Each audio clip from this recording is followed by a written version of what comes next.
aggression of Riaz Naiko has made Pakistan extremely desperate, and Bajwa's army is now targeting civilian areas in the line of control. Pakistan's shelling at the line of control has caused severe damage in the houses of residents living in the areas, for example, in Rajouri and villages nearby. Jammu Bureau Chief Tejinder Singh Sori getting us the special report from Naushera. Take a look. This is the Jhangar village on the line of control in the Naushera sector, and since early this morning Pakistan has been violating the ceasefire, targeting these people. Let's try to talk to them. भाई साहब, आपके कुछ ही दूर एक पाकिस्तान की post है जहां से बिल्कुल आपके यहाँ पर रिहायशी इलाकों पे नज़र पड़ती है, फायर भी आता है, तो किस तरह की सिचुएशन रहती है जब पाकिस्तान की तरफ से सीज़फायर वायलेशन होती है? देखिए, यहाँ पे मतलब अक्सर यहाँ पे फायर है जो होता रहता है। जैसे ही सुबह हम 7 साढ़े 7 बजे हार्वेस्टिंग का जैसे कि सीज़न चल रहा है हमारे इस एरिए में, तो लोग अपने खेतों में थे तो अचानक पाकिस्तान की तरफ से गोलाबारी हुई। फिर लोग हैं जो आनन फानन में अपने अपने घरों में, और कहीं कहीं बैंकर वगैरह बने हुए हैं तो बैंकरों में आकर छिपे। तो 7 बजे से लेकर 1 बजे तक रुक रुक के जो फायरिंग है वो होती रही। जैसा कि आप चारों तरफ देख रहे हैं, आग का गुबार है, इतने मतलब जंगल हैं जो तबाह हो रहे हैं। तो इस रमज़ान के महीने में भी पाकिस्तान है जो उसको शर्म नहीं आ रही कि वो कैसी नापाक हरकतें हैं जो कर रहा है। तो सिविलियंस को भी टारगेट बनाया जा रहा है। आपके गांव में हमने देखा है कि पहले भी कई घरों को बहुत नुकसान पहुंचा है, कई लोगों की जान चली गई थी। तो क्या लगता है कि जानबूझ के सिविलियंस को टारगेट किया जाता है? जैसा ऐसा लग रहा है कि रमज़ान के पवित्र महीने में भी, और जैसा कि पूरा जो विश्व है वो कोरोना से ग्रस्त है, तो इसके बावजूद वो अपनी जो नापाक हरकतें हैं उनसे बाज नहीं आ रहा। तो इससे यही मतलब साबित हो रहा है कि वो इंडियन आर्मी और जो सिविलियंस लोग हैं जो अपने खेतों में काम कर रहे हैं उनको टारगेट किया जा रहा है। So you see that Pakistan always wants to vitiate peace along the line of control, and today when the entire world is battling the coronavirus pandemic, Pakistan is busy targeting these civilian populations. You can see the fear on the faces of these local residents here, because they are the one who bear the brunt of Pakistani aggression. Just a stone throw away are the Pakistan's notorious posts which target the population here. Sir, आपका ये घर है, छोटे छोटे बच्चे भी हमने देखे, तो क्या वो माहौल कैसा रहता है जब पाकिस्तान की तरफ से फायरिंग होती है?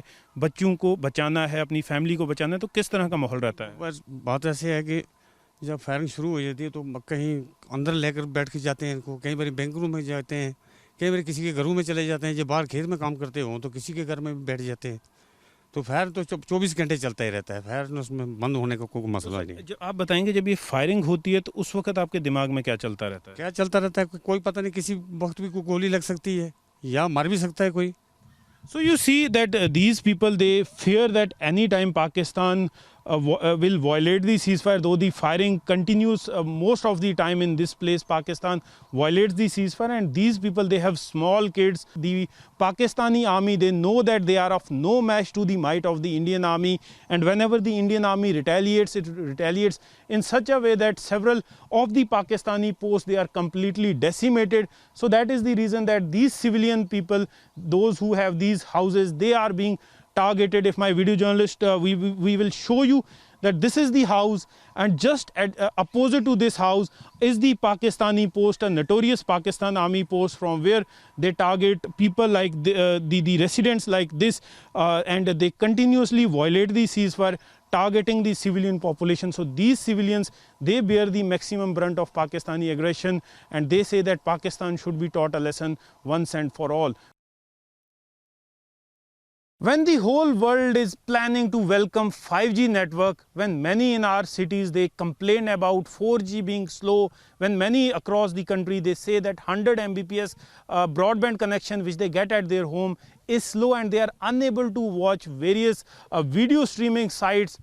Let's meet the villagers here in the Jhangar village. Every day, just to make a phone call, they have to literally climb a hill. Yes, my video journalist Gaurav will show you that these are the people, and this is the hill which they have to climb every day just to make a phone call.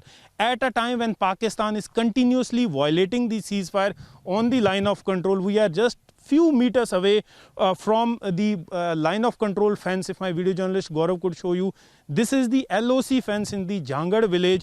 From the other side, Pakistan has been continuously violating the ceasefire, targeting the civilian population, and these local residents, they are unable to convey it to their relatives living in other parts of the Nौशहरा sector, just to tell them yes that they have survived today.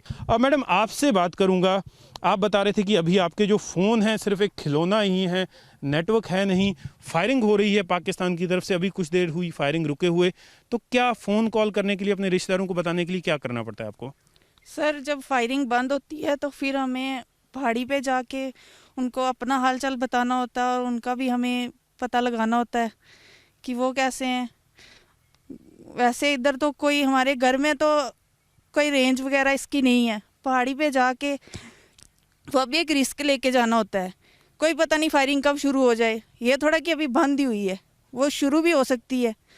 तो दिन में कितनी बार आप लोग अगर phone call करना है तो कितनी बार इस पहाड़ी पे चढ़ते हैं? 5-7 बार तो हमें नॉर्मल जाना ही पड़ता है। तो मैडम आप बता रहे थे कि आपके रिश्तेदारों को ये बताने के लिए कि हम आज फायरिंग में बच गए हैं, कितनी मुश्किल आती है? सर ये तो आप खुद ही अंदाज़ा लगा सकते हैं कि दिन में 4-5 बार ये पहाड़ी चढ़ना उतरना कितना मुश्किल है। लास्ट 1 हफ्ता पहले मेरे पापा की सर्जरी हुई थी अमृतसर में, तो हम रात को 10 बजे गए थे वहाँ पे, तो वहाँ से फिर 11:30-12 बजे हम आए थे उनकी सर्जरी के बाद, उनका पता करके हम यहाँ पे पहुँचे थे। भाई साहब आपसे बात करना चाहूँगा, आपने जैसे बताया कि आपकी फैमिली जो है किसी दूसरे गांव में है, आपके बच्चे वहाँ पर हैं, उन्हें ये बताने के लिए कि आज फायरिंग में हम लोग बच गए हैं यहाँ पर, कितना मुश्किल है उनको ये मैसेज कन्वे करना? सर हमारे लिए तो बड़ा मुश्किल है, क्योंकि मेरे मिसिस मेरे बच्चे कुछ दिन पहले अपने मायके में गए थे, उसके बाद यहाँ रेड जोन हो गया है, सील कर दिया गया है इलाका, वो नहीं आ पा रहे हैं घर। तो फायरिंग उनके गांव में भी फायरिंग होती है, क्योंकि वो एडजॉइनिंग गांव है हमारे, तो हमारे भी इधर फायरिंग होती है। जब फायरिंग होती है वैसे भी बच्चों का पता तो करना ही पड़ता है, डेली 4-5 बार जाना ही पड़ता है। लेकिन आज जैसे फायरिंग हुई है तो सुबह से चिंता ही लगी हुई थी, पता नहीं क्या हुआ, कहीं पे क्या हुआ। उनको हमारी चिंता होगी कि पता नहीं वो घर वाले ठीक होंगे या नहीं होंगे। तो अभी जैसे फायरिंग रुकी है तो मैं अभी पहाड़ी पे जाके उनको फ़ोन करके अपना हाल बताऊंगा और उनका भी हालचाल पूछूंगा। और भी दिक्कत आती है सर, जैसे कभी मालक ना करे कहीं इंजरी हो जाती है फायरिंग की वजह से, तो जब तक फायरिंग रुकती तब तक हम किसी को कन्वे नहीं कर सकते हेल्प के लिए कि पुलिस को या मेडिकल किसी को कि हमारे यहाँ ये कैजुअल्टी हुई है, आप आइए। जब तक फायरिंग रुकती तब तक कई बार आदमी की ब्लीडिंग हो के वो गुजर जाता है। ऐसा इंसिडेंट हमारे यहाँ गांव में हो चुका है।